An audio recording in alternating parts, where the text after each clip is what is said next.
नमस्कार, मैं हूं पारितोष कुमार। नमस्कार, मैं हूं पारितोष कुमार। आप टीडी न्यूज़ देख रहे हैं। हमारे इस चैनल पे एक प्रोग्राम स्टार्ट हुआ है जिसका नाम है विधायक विधि शो।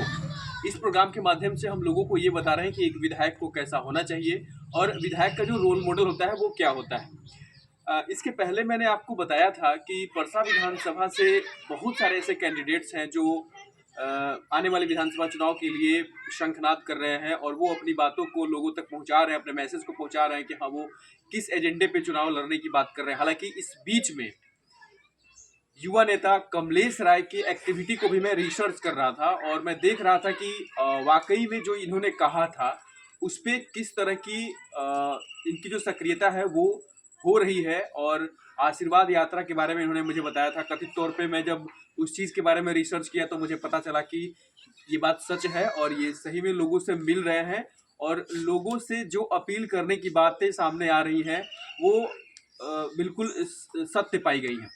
आज भी मैं जब क्रॉस कर रहा था तो मैंने देखा कि फिर ये कहीं एक जगह पे है जहाँ पे लोगों से मिल रहे हैं, जुल रहे हैं और बातचीत हो रही है।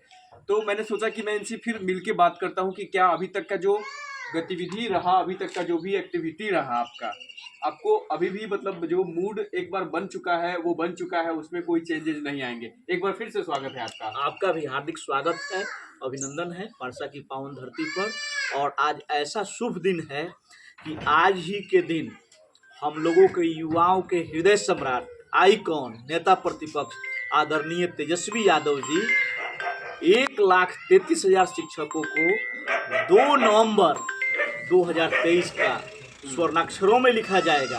हमारे नेता बिहार में शिक्षकों को नौकरियों का बरसात के सौगात के रूप में देने का काम किए थे।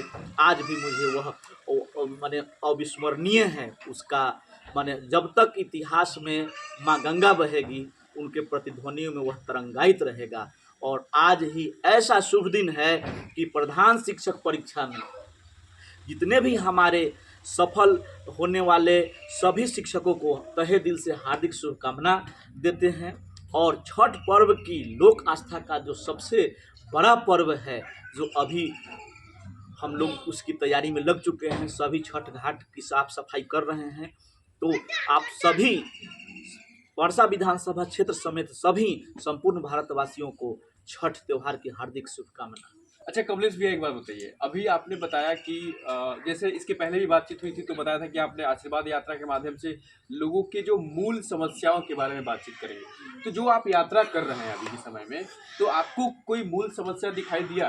क्योंकि अभी का जो समय है वो मैं शायद आपको बताऊं इससे पहले आप जान रहे हैं कि अभी का जो समय है वो बड़ा ही मतलब क्रिटिकल है, खासकर किसानों के लिए।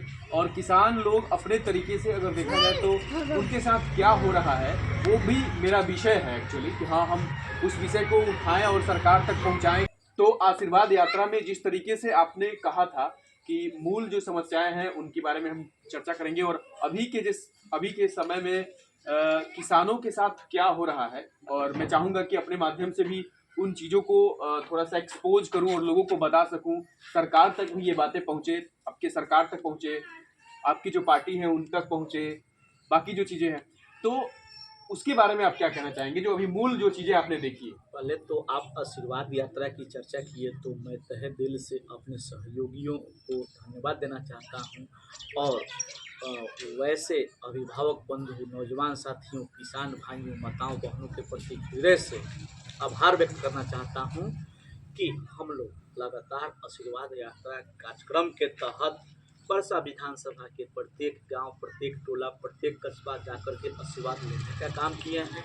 अभी दीपावली के अवसर पर, छठ के अवसर पर हमारे जो बीच में भाई प्रदेश में रहते थे उन लोगों से आशीर्वाद यात्रा का दूसरा फेज स्टार्ट कर चुके हैं। और प्रत्येक गांव, प्रत्येक कस्बा में नए नए ऊर्जावान और प्रतिभा संपन्न लोगों का दर्शन और आशीर्वाद हो रहा है। उनका मार्गदर्शन, स्नेह, सहयोग, अपार सहयोग मिल रहा है।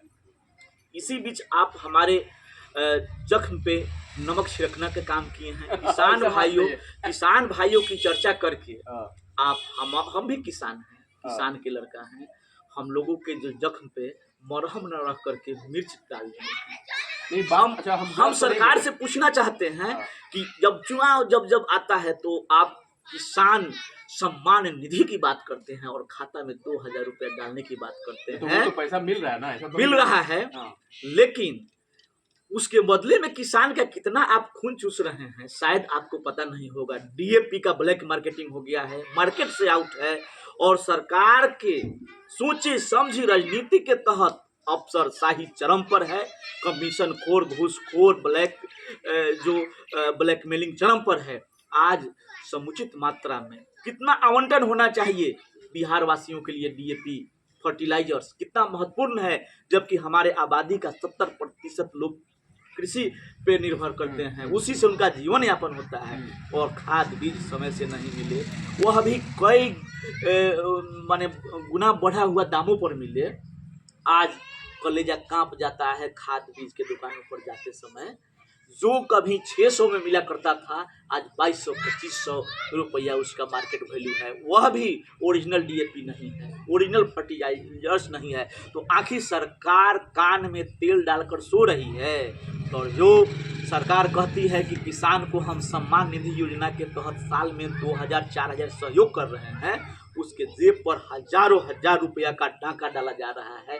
भोजपुरी कहावत में यह कह सकते हैं कि उनके लंगोटी को खोल करके पगड़ी बांधा जा रहा है, उनको नंगा किया जा रहा है, और सर पे कहा जा रहा है कि आपको सम्मान हम दे रहे हैं। यही तो सरकार कर रही है। तो अच्छा एक बात बताइए, मान लीजिए ठीक है, अगर ऐसा आपको लगता है तो मैं हालांकि किसानों से ही बातचीत करूंगा, वो क्या कह रहे हैं इसके बारे में, कि हाँ ठीक है 2,000 रुपये जो सरकार की तरफ से जो उनको मिल रही है, और अभी के समय में जो उनको जो समस्याएं हो रही है, जो जमीन उपजाऊ है उसके लिए वो क्या कर रहे हैं, वैज्ञानिक पद्धति भी आई हुई है। ढकोसला है, कहीं जमीनी स्तर पे कुछ नहीं है। आखिर ब्लैक मार्केटिंग को कंट्रोल कौन करेगा? सरकार जो बैठा हुआ है। आखिर उचित मात्रा में यदि जो फर्टिलाइजर्स डीएपी खाद बीज का आवंटन मिला है, तो लाइसेंसधारी खाद बीज के दुकानदारों को अलर्ट कौन करेगा? उसका नियमित स्टॉक की जांच कौन करेगा? और मूल्य नियंत्रण करने वाला जो प्रणाली है, सिस्टम है, आखिर वह क्यों सुस्त है, क्यों सोई हुई है? आखिर कौन सा मजबूरी है कि एक तरफ किसान का दोहन हो रहा है, उनके साथ में तरह तरह का आर्थिक बोझ से वो दब रहे हैं। वो कब तक ये बर्दाश्त नहीं किया जाएगा। हम सोमवार को जिला पदाधिकारी को इसके खिलाफ में लिखित ज्ञापन देंगे, और यदि जो पणसा विधानसभा समेत समूचे सारण वासियों नहीं तो बहुत बड़ा जन आंदोलन हम लोग करने को बाध्य होंगे। तो ये जन आंदोलन जो आप करेंगे वो पणसा विधानसभा के किसानों के लिए करेंगे कि पूरे किसानों के लिए करेंगे, बिहार के किसानों के लिए करेंगे? उससे सभी किसानों को लाभ होगा। अच्छा ये बताइए कि अभी जो आशीर्वाद यात्रा जो आप कर रहे हैं, अभी जैसे कि मैंने भी देखा अभी आपको कि मूल जो फीडबैक है, समस्याओं को तो मैंने आपने देखा कि हाँ उसका निराकरण होना चाहिए, जो एक बेसिक स्तर पे जो बातें। चुनाव के मद्देनजर आपको क्या लगता है, आपको क्या लग रहा है, आशीर्वाद यात्रा फलीभूत हो रहा है? चुनाव अपना जगह पर है, अपने से बड़े बुजुर्ग माँ बहन पिता भाई जो भी हैं उनसे आशीर्वाद लेना, ये तो हमारी धर्म। छू करके आशीर्वाद लेने में झुकना पड़ता है, और झुकने से अपने अंदर विनम्रता आती है, सादगी आता है, ऊर्जा की भी प्राप्ति। बिल्कुल। तो आप ऊर्जा प्राप्त कर रहे हैं, बिल्कुल, वर्णन नहीं कर सकता। ये तो बात। इसी क्रम में मैं इतिहास में पणसा विधानसभा के इतिहास में आज़ादी के बाद पहली बार अल्पसंख्यक भाइयों के लिए सम्मान समारोह का आयोजन किए थे। भव्य आयोजन हुआ, जिसमें बिहार सरकार के पूर्व मंत्री और तमाम सारण जिला के जितने जो नामचीन अल्पसंख्यक लोगों के लीडर थे, मौलाना थे, वे लोग आए और पणसा विधानसभा की मौजूदा हालात और राजनीति पे चर्चा करके लोगों को आत्मसात किए। इसके बाद हम लोग जो कोरोना काल में लोगों के जीवनदाता चिकित्सकों का सम्मान समारोह करवाए पणसा के स्वराज आश्रम में। वहाँ 200 से अधिक चिकित्सक लोग उपस्थित रहे और सभी को सम्मानित किया गया। उनको ज्ञानवर्धक कार्यक्रम रखा गया, सीएमई प्रोग्राम किए। यह देवतुल्य जनता की सेवा में गांव-गांव कस्बे-कस्बे जा करके अपने ज्ञान को हासिल करके उसका ज्ञानवर्धन करके लोगों को सफलतापूर्वक सेवा दे रहे हैं। तो ये छोटी मोटी एक्टिविटी जो हम निस्वार्थ भाव से करते हैं, इसमें कोई राजनीतिक मंशा नहीं है। लोगों को सम्मान देना और सम्मान लेना, that respect and give respect, तो इसमें कहीं कोई पॉलिटिक्स नहीं है, ये हमारे डीएनए में है। मैं अपने माता पिता को आपके माध्यम से कोटि कोटि प्रणाम करना चाहता हूँ कि जिस परिवेश में हमारा पालन पोषण हुआ है, लोगों को सम्मान देना ही सिखाया गया है, इसलिए आशीर्वाद यात्रा के तहत हम अपने से छोटे को गले लगाते हैं, अपने से बड़ों को चरण स्पर्श करके आशीर्वाद लेते हैं। ये विशुद्ध भारतीय संस्कृति का परिचायक है। कहीं इसमें कोई एक बट किंतु परंतु यदि जो कोई कहता है तो ये दकियानूसी उसका सोच है। उसका किसी को पैर छू करके आशीर्वाद करने का संस्कार नहीं दिया है, वही व्यक्ति इस पर कटाक्षेप कर रहा है, चाहे वह कोई व्यक्ति हो। तो आखिर मैंने कुछ ना कुछ तो इसका एजेंडा होगा कि आशीर्वाद यात्रा का एजेंडा, जैसे कि पहले आपने बताया था कि हाँ हम लोगों से मिल रहे हैं, जुल रहे हैं, आशीर्वाद ले रहे हैं, प्रेम ले रहे हैं, स्नेह ले रहे हैं, आशीर्वाद जो भी कुछ कर रहे हैं, तो उसका जो मेन एजेंडा है वो आने वाले समय में वो लोग क्या कह रहे हैं, कुछ आप कितने लोग आज़ादी के बाद से अभी तक पीड़ित हैं, और जो तानाशाह लोग हैं अपना तानाशाही हिटलरशाही फरमान जारी करते हैं, भोली भाली जनता का मालिक बन बैठे हैं। वास्तव में जनता को हम आभास करा रहे हैं कि मालिक तो आप हैं। मालिक बनने की जो भूल किया है उसका कीमत जनता इस बार चुकाने को उनको पड़ेगा और जनता हिसाब लेगी। चलिए बहुत बहुत धन्यवाद जुड़ने के लिए। कमलेश भैया का इशारा हम शायद समझ पा रहे हैं और शायद आप भी समझ पा रहे होंगे।